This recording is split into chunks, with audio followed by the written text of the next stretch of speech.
On Windows 11, Wi-Fi connectivity is one of the most common problems. You always come across user report complaining about slow Wi-Fi speed and error messages like limited access, undefined network, or no internet access. If your device has networking issue, Windows 11 has a feature to reset Wi-Fi and Ethernet network adapter to fix the most common connectivity problem, even slow Wi-Fi speed on Surface and other computer. Hello guys, and welcome back to my YouTube channel Shaem Tech BD. Today I will discuss how to fix any Wi-Fi problem easily on Windows 11.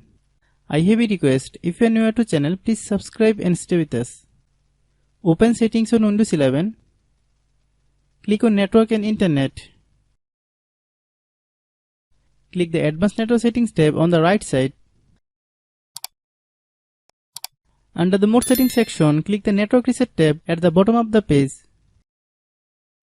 Click the Reset Now button to fix the Wi-Fi problem on Windows 11. Click Yes to confirm. Click the Close button. Restart your computer. After you complete the step, reconnect the wireless network and then you should once again be able to access the internet.